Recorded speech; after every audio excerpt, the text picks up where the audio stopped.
Hello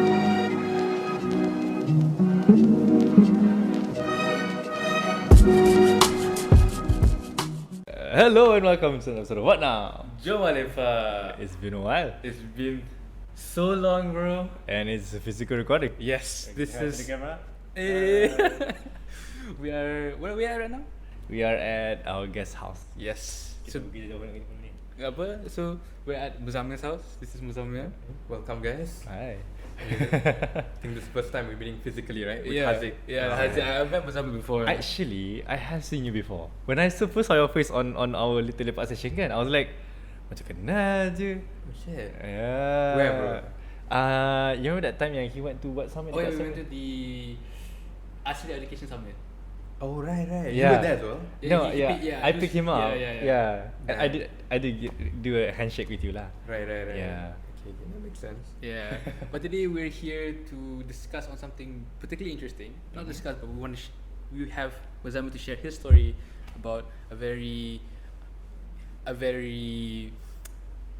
unforgettable experience working under a ministry. Yes. Right. But we will later dive into that But before that, what is One Ajam Lepak? Give us a little description of what it is about. You don't know? Huh? It's been like 3 years ago. I can't even say it's been 3 months. Has it been more than that? It's been 3 years, bro. Really? Yeah. Okay. Kita orang lepak lah. That's the simple description. Lepak. But mostly, One Ajam Lepak is the podcast where we try to empower young people to get to know more about the world and be more interested in community building, nation building, and also try to spread positivity around us, right?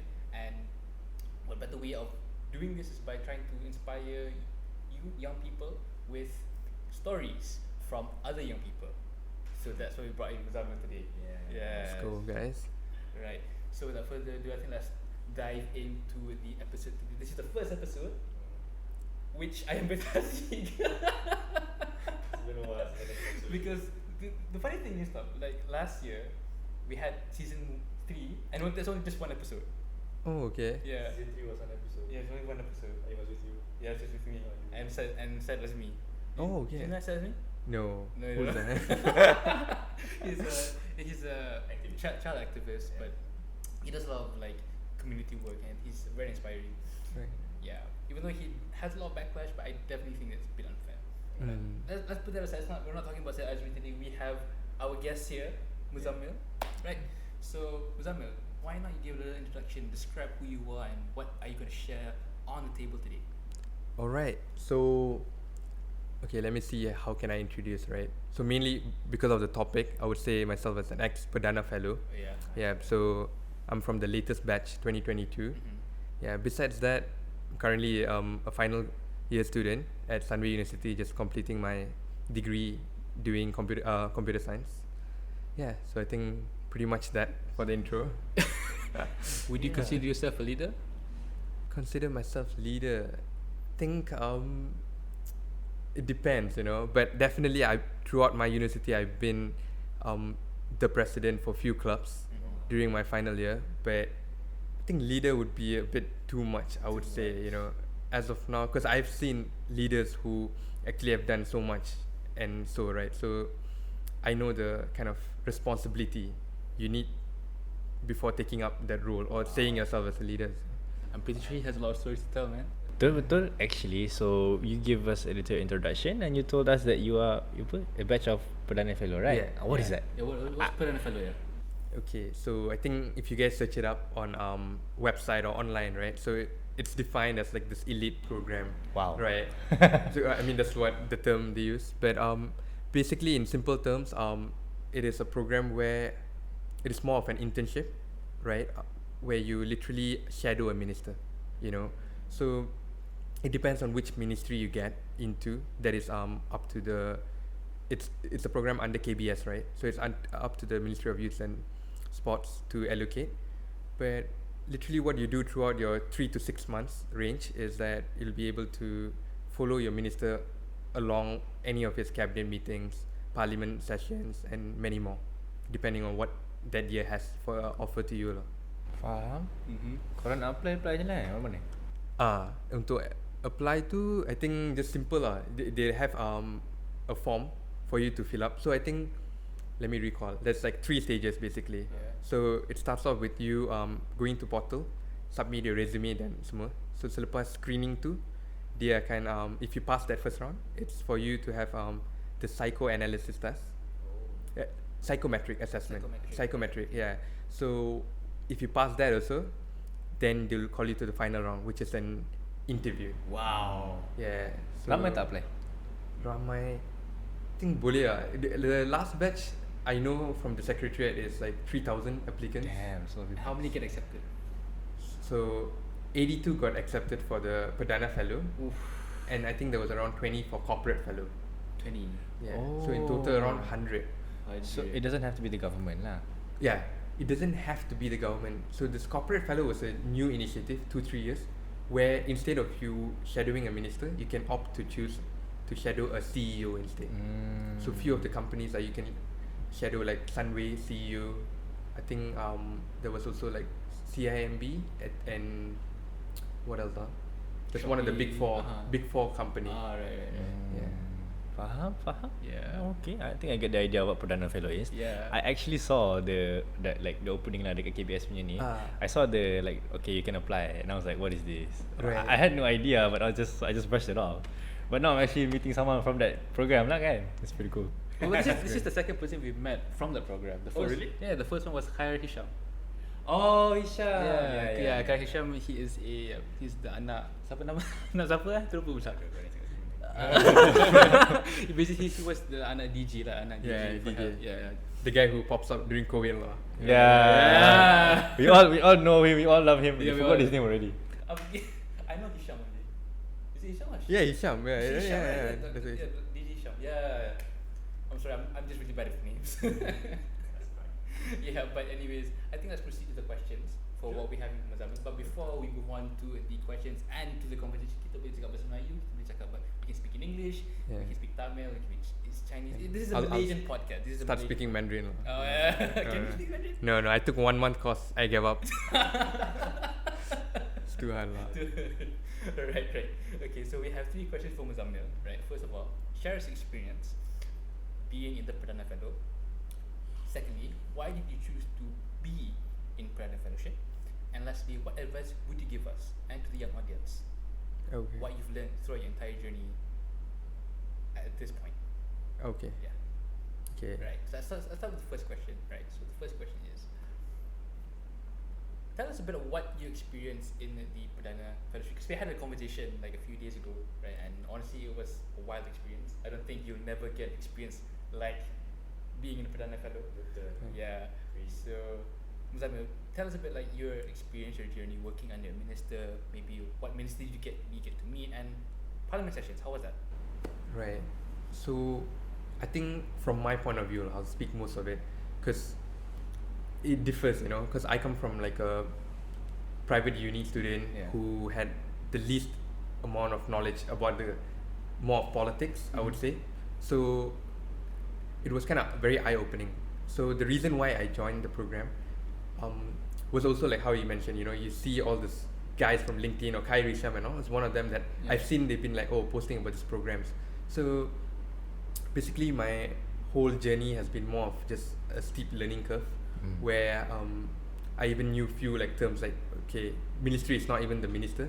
There are also other roles that are very important like KSU. So KSU is like Ketua Setiausaha. He's like kind of the CEO of each ministry, right? So they take a lot of decisions besides the minister, right? Because minister is more like the showman, where more of like the PR person as well, and they definitely have a big role. But KSU plays an equal amount of role in the government, and also a lot of like strategy, communication, and each departments how they work. So you get kind of a brief understanding of how that works. And as for a Perdana Fellow, what they do, it's as very related to your ministry. So I got into Ministry of Transport, right? So it was led under Dato' Wika Siong, right? So it was definitely a different environment compared to if you went to any other ministry. So it depends on who's that person, who's the minister at that point in time. And what else? So there's many things actually that happened. So when the first month I joined, like there was a issue with e-hailing, p-hailing. So do you guys know what is like p-hailing by any chance? I'm not sure. I've heard of e-hailing. Even me, when I went, like, suddenly, right, the SSK was like, oh, there's a press conference, like, just come, right? So what happened was, the p-hailing people were protesting, and p-hailing is literally all this food panda pickup people. E-hailing is more for Grab and Faham. So they, till last year, they weren't given, they weren't under the regulation of the Ministry of Transport. So they didn't have anyone governing them, which was an issue because there was a lot of stuff that was going on and they didn't have much support from the government. So they were protesting that, right? So I got kind of first-hand experience on seeing how ministers deal with this type of issue, right? They literally have this press conference inviting the head of the p-hailing people and ask their opinions, feedbacks on how they can improve. So that was like, okay, you know, you do get some perspective on the government is responsive to people's you know, problems and issues. So besides that, we also attend a lot of like summit and conferences. One of it was with MAVCOM. So MAVCOM is more on the Malaysian Aviation Council, right? So what are the future plans and the policies that they want to make? One of the interesting one I got to know was they were even trying to find the fuel for aviation, right? They were trying to see if palm oil would be a substitute, right? So they would a lot of research, and I wasn't even aware that palm oil could be a fuel, you know, as a substitute. So that's why, you know, you get to go a lot of those stuff, a lot of talks, and what else? And a lot of these talks and summits semua ni ikut your minister lah. Maksudnya wherever your minister goes, you follow macam tu. Ke they send you there? Tak. So basically it depends on the minister's schedule. I see. So wherever he goes, and we had like the railway expo at KL Central. So, you know, we just go there early and wait. So that time, you know, you get to engage with other vendors. And when you say you're a Perdana Fellow or something, they will be like, they give you the card and all this. So I have a card collection throughout my thing that people just gave me, you know. Business cards, is it? Yeah, business cards. Right. So I was like, damn, you know, there is some how to say, power lah when you say, like, you know, you're from the government or what. When I experienced it, I was like, kind of a bit odd, but yeah. Wow. But like, how did it feel like working like inside the government? Because, you know, kalau orang biasa kan, we look outside, we complain a lot about the government. Yeah. And once you complain about the government, be like, dia orang lambat lah, dia orang tak buat kerja lah. But like, since you're working under the government, how did that change your perspective? Okay, so I think I was one of them as well. Yeah. You know, like thinking, because you always hear this narrative of like how your relatives or your old uncle will come and complain, right, for the government. But once you go there, you do see a different picture, especially from what my ministry team, like, you know, a lot of work goes into, you know, all the issues. Because personally, you know, leading a club, I say, right, that itself, you know, you might look like hectic, but imagine leading a nation, leading literally a vital part, transportation, right? So a lot of vital decisions you have to make each day in, day out, and that can be very tiring. But I think as a human, that's all you can do, right?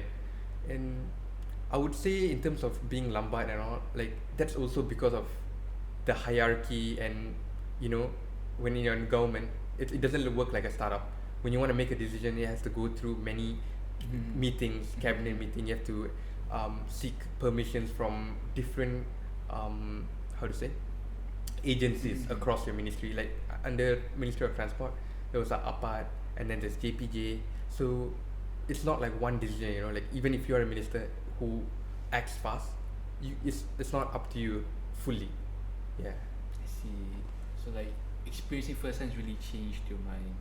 Definitely, yeah. It is definitely way different than looking from outside.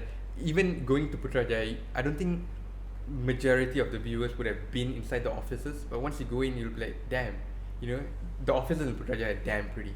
Like, I always get a vibe of going overseas. Yeah. So that's what Putrajaya feels. Definitely. Faham. Oh, that's fun. No, because like you know, like us, you know, like okay, rakyat marahin kita dah. Kita yang Kita dah marahin. okay, tak pernah involve dengan government kan. You know, we always have this. I think lah, like me and my friends also have this kind of mindset yang macam kalau government macam biasa-biasa je. Yeah. You know, like macam kalau kita macam pergi hospital kerajaan biasa atau macam pergi macam just basically facilities that involves the government itself. Right. We don't really see the value in it. We just say macam oh okay lah, biasalah kerajaan punya biasa lah macam tu je. Yeah. Macam universiti awam pun kita dah cakap oh. Macam pergi immigration and all, you know. Yeah. So you don't really see like the apa yang best pergi sana lah. So when cerita dekat Putrajaya, you said the offices are quite nice, right?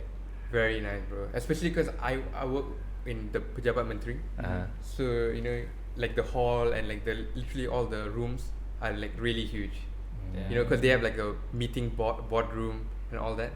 So I was like, okay, it's quite chill and damn decorative. And especially I think one of the best ministries like would be one of my friend who was in Ketsa, so Kementerian Alam Sekitar, you know.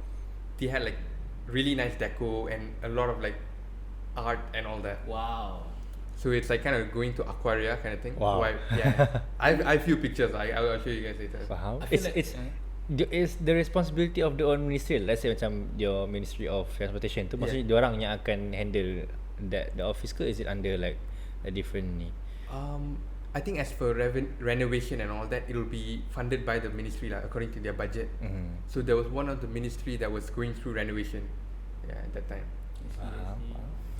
So do you think that you know that people take for granted for the government? People take it for granted. Yeah. In which sense? Huh? In which sense, as in like you know, no. I mean like, I feel like there's always this view of anti-government. You know. Right. Yeah. Because like, every politicians will just stay. You know, they'll keep fake promises. Right. Diorang tak menepati janji. Diorang apa ni, all these things, right? Do you think at the end, if a rakyat marhin see a minister do their work, do you think they would change and like appreciate the government? I think definitely one of the main reason I would say that so basically this program was started by YBKJ, right?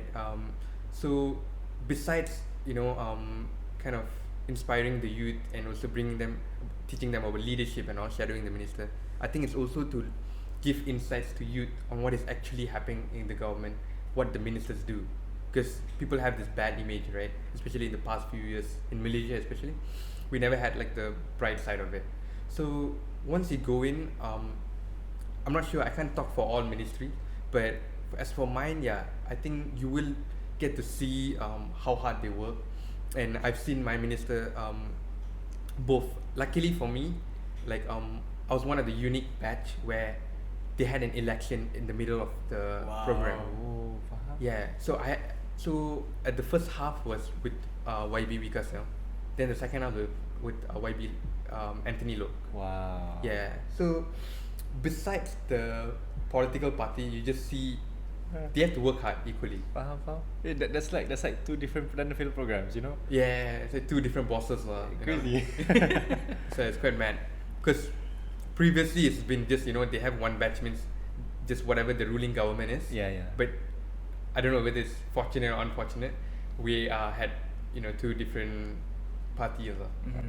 But I think 2 days ago you also said you met Radzi Jidin. Oh yeah, so that's one of the programs there. Besides shadowing the ministers, what the Perdana Fellows do is they arrange a lot of talks and meetings with other ministers, right? So even we have invited other Perdana Fellows to Ministry of Transport. But Radzi Jidin one is when the Ministry of Education, higher education, right? Yeah. Higher education. Yeah. So he was in charge of that, and we had a sembang session where it happened in a really nice hotel. You know, we were giving like dinner and all, and it's more of just he giving advice, and that's when I really got to know like how he started, which is like quite amazing. Like I think I shared with you, right, on being an academician. Like he started as I think accounting in Australia. He moved from here, and then if I'm not wrong, he became a chartered accountant and also became a professor. And from that, he transitioned to being a politician. So it gives a different perspective. Like, okay, because mostly you see politicians, they start very young. and you don't really see people who are in corporate or in, how to say, other field going into politics. I think very few that I know of is like, one is YB Radzi Jidin, another one is the finance minister. Now he's now the, what is his name? He used to be CIMB CEO. Do you know? MITI, I think MITI is it? Ministry of International. Tunku Zafrul. Tunku Zafrul, yeah. He used to be CIMB CEO. So he's one of the few I know, like, okay, from corporate or from academics coming into politics. I mean, I don't know. Tunku Zafrul is very like a friendly guy. Actually, Khair Hisham actually worked under Tunku Zafrul. Yeah, they were in MOF, like they were Ministry of Finance. Ministry of Finance, yeah. And Daniel Rahman was also working. He was, I think, he was a Setiausaha. Yeah, he was SUA, Yeah, Setiausaha Akbar. Yeah. Yeah. Power kan diorang ni. First time dengar macam-macam ni. Yeah, bro. Semua term, like, you know, like they had like all this terms, right, for each role. Like they had SUPOL, Setiausaha Politik. Then they had SUSK, SUA. Banyak juga SUSK. Then I also was like confused. I was like, bro, what is each? Then I had to learn slowly. Faham.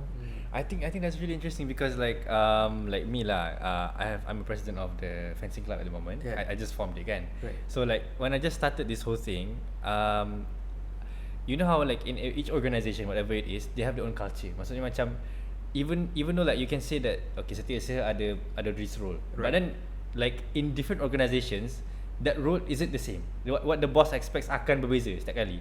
So like when you went into the government, of course lah, you got to learn how the culture is berbeza kan. Right. Was it different from like when it changed to a different ruling party?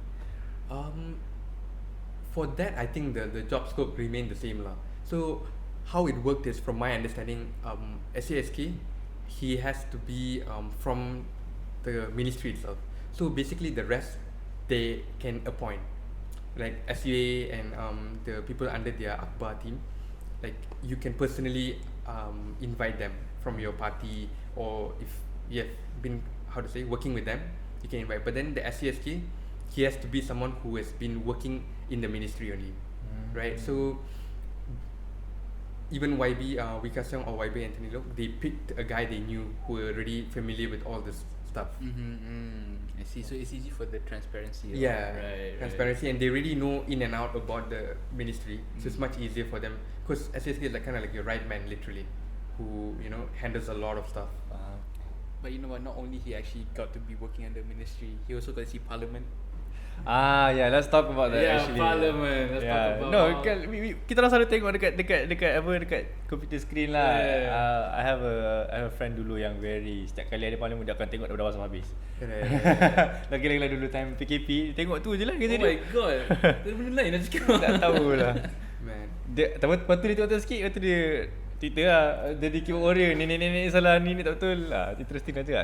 You got to see the parliament yourself, right? Yeah. I think that was crazy, bro. Because honestly, when I joined, right, like that's when they had like one parliament session. So I didn't know the dress code. Like that time, like, you know, weren't that aware. So my fellow, so each ministry, they allocate mostly 2 fellows max. Only except for the PMO, Prime Minister Office, and KBS, they got 4. So for mine, my other fellow, he joined earlier, right? So he was the one who was like, oh, okay, your first day, just come straight to Parliament, don't go to office because the minister is not there. Then I don't know why I didn't ask him what's the dress code. So I forgot my tie. So during when I went in, I couldn't enter the day one rakyat because they were like, oh, you have a dress code. You know. So you tak dapat masuk lah? You didn't get to see it? No, you get to go to the Parliament building. So macam you boleh enter semua, tapi you didn't get to see the Dewan Rakyat. Dewan Rakyat tu, you know, that's where they have the debate and all. You can't enter. They have like this guard and all, like holding the door. So you're like strict Yeah. Even without a tie Even without tapi tie. sekarang ni they're not wearing a tie. Like you know, those in government, you see like Anwar, you see like they're not wearing ties anymore. Right. Yeah.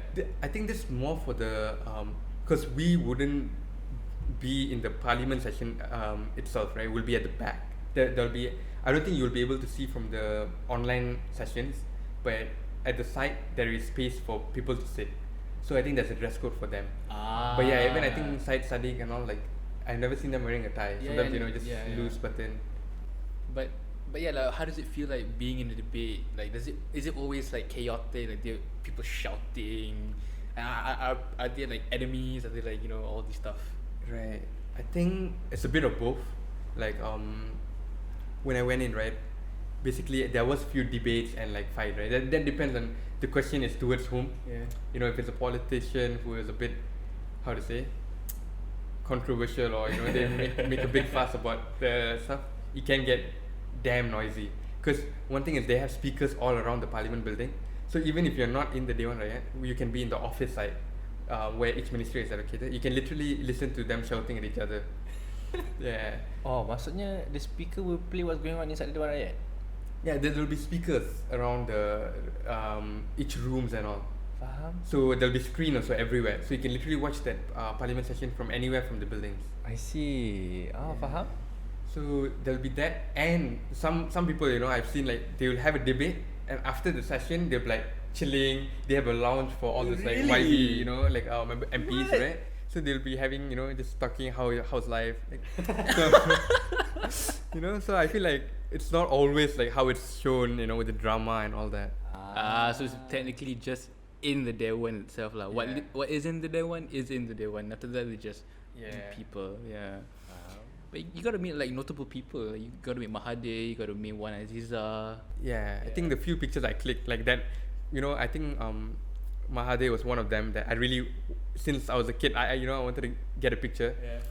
and it was finally because I met him through the budget. They had announced budget last year, right, for 2022. That's when he was literally rushing outside, and I was like, okay, let me just quickly run and get a picture. So besides that, you actually get to take picture with anyone in Parliament, right? Literally all of them are kind of walking around because it isn't much like public, so you would just see them, So ideally for a picture, it's not that hard, lah. I see. You just need to say like, hey, I'm this, I want a picture. But how does it feel like being a part of like a policy discussion? Like was there any bills that were passed? Okay, not any bills that I'm like accurately known of, but in terms of policy discussion, like each Perdana Fellow have to come up with a policy paper itself. That's one of the job scope. So one of the policy that we were focusing on is that on 3-wheel vehicles. So basically, in many countries, they've been imposing this electric vehicles, right? Like not like I'm talking about beca or That's the first thing I thought.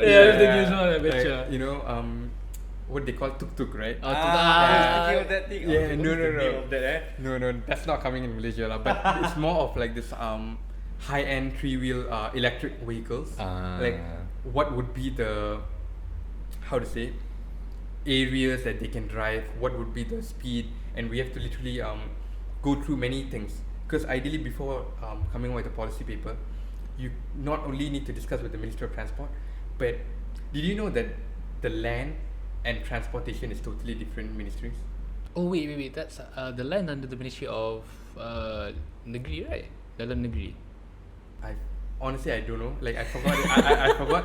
But last time, right? Like because when I was doing policy research, I was discussing and asking, can we do on traffic issues? Because I'm coming from computer science background. Betul. So I wanted to do like AI in traffic lights, and last time I've done a research on like traffic lights have this automated automatic, right, where through all the sensoring it will be much efficient. So then they were like, oh, actually that's not under our jurisdiction, it's basically another ministry handles the highways and all that. And I was like, okay, transport, you usually think of like traffic and all, Betul. but that's not us. We more of like renewing your road tax, cars and all this would be under Ministry of Transport. Wow, I see.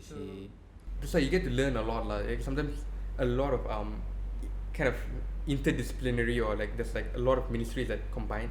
So that's why policies aren't that easy to be published, because you need to consult with other ministries.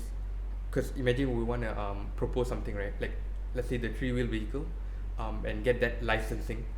We need to let other ministers agree as well. Like if other ministries say, oh, this isn't suitable for the road, then it won't go through. Oh, so it must be agreed anonymously by every ministry. Is it like that? I see. Across every ministry, and also there'll be one section of the policy paper where you have to get recommendations and also advice from the authority or people who are in charge of that particular area. So once they give their feedback on, okay, this is my advice, and I see your policy paper as good, but these are the things you can work on. So that will be part of it also. Wow, I see. Banyak tu. Yeah, No, like listening this story from you like kind of makes me think about that time that I mentioned earlier when I looked at the advertisement. Right. I was like, I should have applied lah. Macam rugi pula tak apply. Well, I mean, I'm pretty sure, if I'm not mistaken, the age for you to enter is from I think 18 to 30. Still ada masih lagi sih. It doesn't have to be a student, right? Tak specific. Tak. Anyone from 18 to 30. Bro, ada graduate, ada yang dah kerja 29, I think 29 or 30. So you can be doing anything. Ada allowance kan? Yeah, ada allowance lah. Yeah. Jet. Okay, boleh. Okay, wow. I mean, all these experiences is just valuable, man. I don't think you'll get this experience from any other like program whatsoever. I mean, the reason why we do this is to share people out there lah. True. Just to share people yang tak tahu pasal benda ni. But there's one question that we're really interested in, Muzammil, which is why are you interested in entering Perdana Fellow in the first place? Right. I think there's few reasons lah. One of it is like you just see people joining, right? And that was one of the things that kind of piqued my curiosity. I was like, hey, what is it about? You know, I saw a few people on LinkedIn, like one of the Khairi, and along his team, right? There was Shan Kwan. So she was an ex-Sunway student, and I know she was a Perdana Fellow. So that's when I checked out the program, and it was like, you know, shadowing a minister. I feel like that was like damn cool. I was like, okay, if not in normal life, you would never like ideally meet, right? Unless you're in the government or what. Yeah. So I was like, okay, let me try my luck. And honestly, like when I went in, I knew like my odds of getting in is very low, because like few parts of the interview sessions, I know it's in Malay. And my Malay is like not the best, bro. I rojak all the way, you know. So I was like, okay, let me try my luck. And I joined a consulting project prior to that. So that's when my project leader was an ex-Perdana Fellow. So he was like, hey Muzammil, I feel like you will be a good suit, since he knows my experience and what I've joined in the past. So he was like, okay, you know, I feel like you stand a good chance. So I was like, okay, that gave me a little boost and like kind of affirmation, right? So I was like, okay, let me just apply lah, no harm in it. Apply. You just need to write an essay, like 300 words, 500 words max. Then boleh je, bro. I like 1-2 hours only. The thing is, I heard him say that he had to write an essay. He did it on the last day. Literally, I did it on last, because I was still contemplating till the last day. Then I went to the application, and then I saw like very, very brief information. They'll ask your contact and all that, your resume, which I had. So then they were like, fill up this question, your view on Undi 18. So I was like, I had kind of a good knowledge on that because I read up on it. So I was like, okay lah, I literally can do it quickly. So I literally did like 2-3 hours before the application closing. I think that'd be a you thing, is it? Yeah. You would do that. You agree with that? What he that's the Haziq thing? Yes. I'm not a very good writer though. But you do a lot of things last minute though. Yeah, bro, that's me, bro. ChatGPT. That's the thing right now.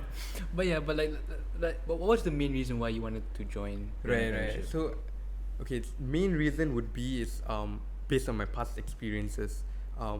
Since uni time, I've been taking up these leadership positions. Right, I told you, I was president for 3 clubs concurrently during my final year. So that's when I was like, had like really high respect for leaders, and from young I've been following like few leaders that I look up to, right? So I thought it would be a good chance for me if I can ideally choose to shadow a minister. You get a perspective on how they think, right? And when making vital decisions, like what they go through, the team that they need to have. Because ideally, since you said you started a president for a club, right? The fencing thing, you would know that no matter how good of a leader you are, like ideally it's on the team. Betul. Right. If your team it's really good, that's when your vision and mission gets achieved. But if you have a shit all team, right, no matter how good of a leader you are, I feel like nothing can get done, you know. Yeah, so that's something I learned throughout my 3 different clubs. Some clubs, like they had way better students, like from universities from UK and all, but they weren't that dedicated. So a lot of things that I propose doesn't really get done. I see. Well, one of the club where it's just a lot of foundation A-level students, but they're very motivated and they really believe in the club, so it really grows, you know. So that's one of the reasons I want to see, like, besides the minister itself, how the ministry, the team, like what type of people they have to support each other. So that's when I realized, okay, each ministries have a huge team with a lot of resources. You know, when they wanna like my minister itself, like when he wants to get advice or when he want to make a decision, he calls up the best people for that particular topic or area, right? Who are like kind of what they call it, SMEs, subject matter expertise. So when you get that type of team and expertise, right, I think you will make the best decision. Yeah, so I feel like that was the major reason for me to apply, to kind of first-hand experience all this stuff. I see. And it definitely paid off lah. Definitely. Yeah. Listening to all this, I think what an experience, man. Yeah, like I'm just speechless for words, man. Right. Usually I have a comment, but now I'm just it's blown my mind. I'm pretty sure if other fellow Perdana would come up to me and share their story, I'd probably be like, "You're the man." Right. But since you've also entered like 3 clubs as well, right? Like, what do you think of a leader? Like, you know, what do you define as a leader? Okay. Yeah. So, okay, when I first became the president of like one club, right? I would say I was like very new, and there were times when dealing with people was like the hardest thing. Like, I feel like job is damn easy for anyone, but it's the part where you have to handle with people. You know, so as a leader, you're literally having a team under you, and you have to make sure that everyone is satisfied, which is damn hard. Like, I think that's something I initially tried, but I realized you can't satisfy everyone, right? So as I got more experience, I realized a leader would be someone who works for the mission and vision, right? Ideally, you want to be goal oriented, but at the same time, not at the cost of your members or the people who are working under you. Because I know there's some leadership where it lacks empathy. That's when you get the job done, but at the cost of your members or your people under you hating you. So for me, I didn't want that. You know, I don't want to be the bad guy, but at the same time, you want to get the job done. So that's when I try to find a balance, right?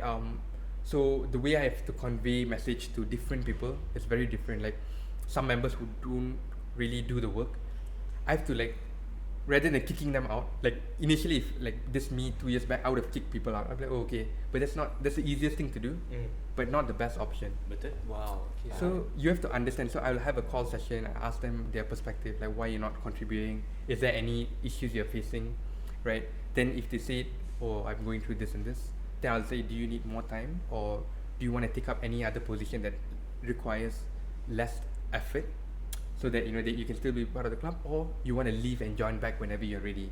So, you know, giving those kind of choices and really trying to understand people, kind of probably make them feel that they are not just being there for, you know, the task itself, but they're part of the organization.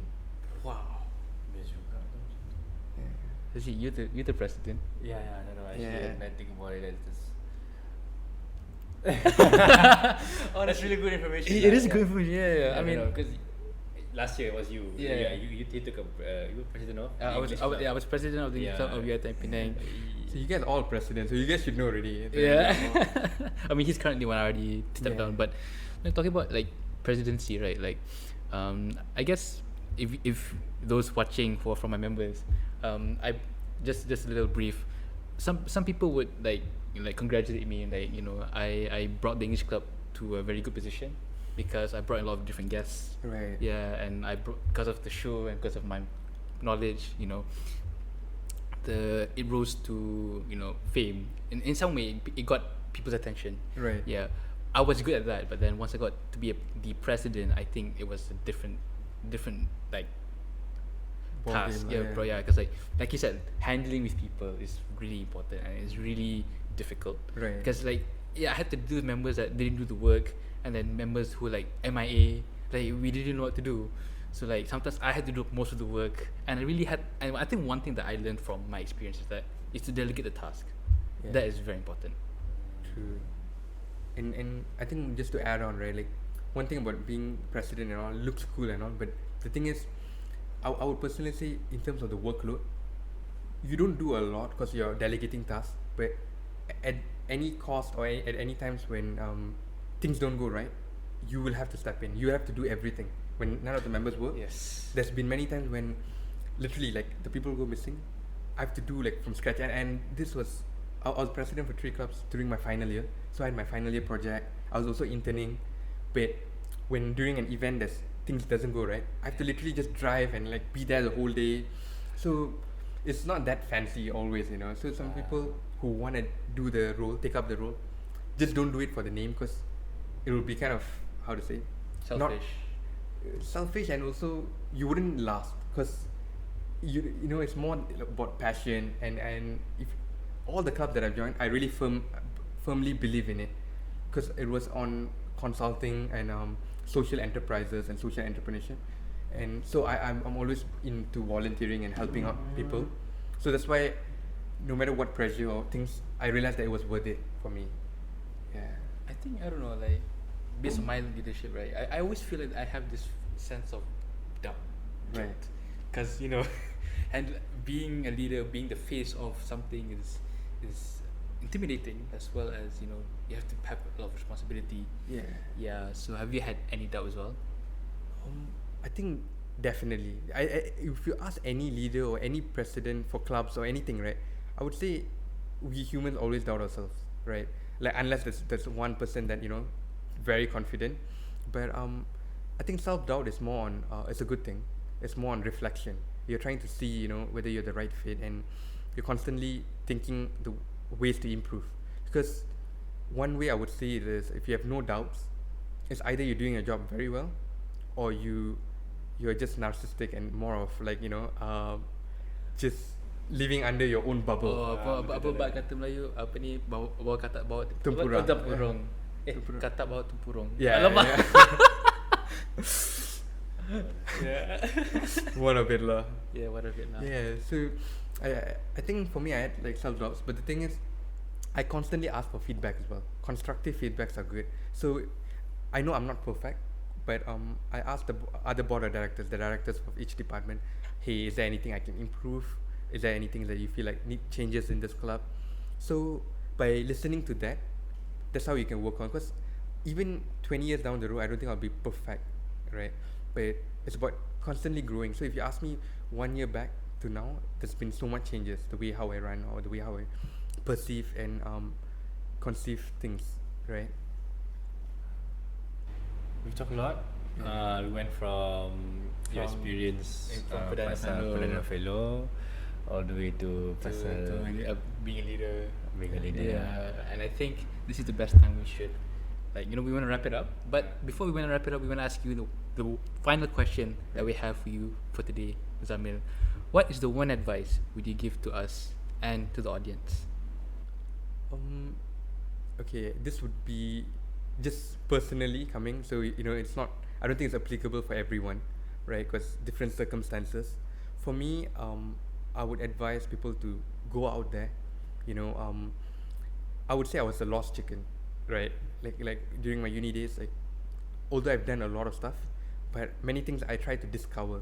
So if you are someone like me who are lost or don't really know where you're heading, the best thing is to go out and try as many things as possible, because that's the only way you would try to see and understand if that activity or if that topic interests you, right? So do join a lot of stuff outside your education or your degree itself, because now you can get any information online, like ChatGPT, right? You can type anything, you get that. So what makes you more valuable, like add value to a company or anything, is the experiences you gain besides the knowledge from your degree. That's right. Yeah. So I would say it doesn't have to be like you have to be president of clubs or what, but have something you're passionate, join things that you like, and be a bit like unique to stand out lah. You know, that could be anything. Like for me, I join a lot of startup competitions because I like solving like business case problems and prototyping and stuff. But for you and all, you know, you guys are part of fencing, and you know, you're the president of English club, so it's like that, just trying things and having one core strength that you want to build upon it. Do you think, okay, I think this is before we want to end, this one question, would it affect your grade? Oh, I've been thinking that too. Yeah, would it affect your grade? I mean, definitely it does, right? It definitely does, because you're taking time away from your studies. But for me, it's been inversely proportional. Like when I joined more activities, okay, actually not inversely, it's like proportional, right? The more activities I joined, the higher my grades became. Yeah. So many people would have the thought of like it'll be different, right? When you join more activities, your grades get lower. But surprisingly for me, I became more productive, and there's a few of my peers as well. When they are part of all these activities, right, you kind of mingle yourself with very competitive students. You'll meet a lot of high achievers, and that will kind of motivate you as well, right? Because you're engaging with them, and they are really good at balancing both, right? They study, and also like at their free time they do this. So I would say it definitely wouldn't, how to say, make your grades lower or your CGPA. As for me, like it went way higher. I think if I didn't join any clubs and all, it would have went lower, because I'm a procrastinator. Like the more time I have, the less things I get done. All of us in this room, including you, the editor, could relate this. Yeah. But betul, I think I have to agree with Muzammil. I mean, depends on how you interact, of course, depending on what people you meet. Yeah. But you know, at the end of the day, I think if you see people who are in action doing their work, Yeah. competitive, sangat ni kan, sangat productive, you want to be like them. Right. Yeah. I mean, the saying goes like, you know, you're like the average of the 5 people around you. So literally, you have all these competitive people. You will become one of them, right? Rather than, Man, that was a really interesting and powerful first episode of the season. Betul, banyak tu. There's a lot of information, experience, stories, And advice all in one. So if you guys want to listen to this, listen. You know, we have more things installed, of course. We don't only have Muzammil, but we have a few people up and running. We have a mini series coming out. Yeah, we have a mini series coming out. Of course, we're not gonna tell when we're gonna publish it, but we will tell soon. The video is coming out before or after this? What video? The video. The video. The video. the one you showed me, is it? Yeah. So Damn. we have a video to share with you guys, and honestly, we're proud of it. We're definitely proud of it. Proud of that guy. Yeah, The editor did a really good job. yeah. You see. I think maybe one day we should have the editor be part of the guests. Boleh. Yeah. There's two stories, you know. He's red. But anyways, thank you guys for listening to the first episode of What Najwa Melepat season 4. Thank Right. you so much. Thank you, Muzammil. Muzammil. Thank you for taking your time. And thank you for being recording in your house. yeah, right. all the places at your house. I should charge a rental fee already. Aduh. No lah. It's my pleasure, bro, having you guys. Yeah. And honestly, we wish the best of luck in the future. Right. Mana tahu you jadi politician nanti. Yeah. Sure. Cannot. Yeah. Too much already. Too much exposure, Yeah. right? You never know. People tend to find their interest later in life. Right, yeah. But anyways, Still got time, right? Yeah, still got time. Dulu semua ni. Kita muda lagi ni, kan? Muda. Okay, but anyways, thank you guys for listening to our first episode of the season, right? You can follow us on What Najwa Melepat on Instagram, Facebook, LinkedIn, and then also TikTok. We have a TikTok account. Kosong juga lah sekarang ni. Yeah, because a lot of marketing reasons. Yeah, we are students, you know. Yeah, we kind of need some exposure. But you can follow Muzammil, You can follow me. I deactivated my Insta. Oh. Okay, but LinkedIn. You Yeah, have LinkedIn is just Muhammad Muzammil. Muzammil, right? You follow Haziq, Anywhere. Anyway.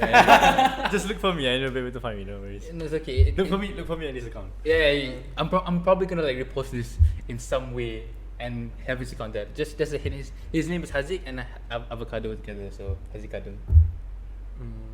Yeah. And you can follow me on Instagram, on Facebook, LinkedIn, and that's pretty much it. Yeah, everywhere. Yeah, I'm everywhere, man. This guy sekarang ni macam lah kan. Nanti in the future nanti semua orang kenal ni. The thing is, I'll be probably in KL next week. Next week I'll be in Kelantan. Yeah, that's a fact, by the way. But anyways, that's another story to tell. But yeah, thank you guys for listening to this episode. Remember to stay tuned, and we'll see you in the next episode. We hope that you guys will listen to the next one as well. Till then, see you. Bye. Bye.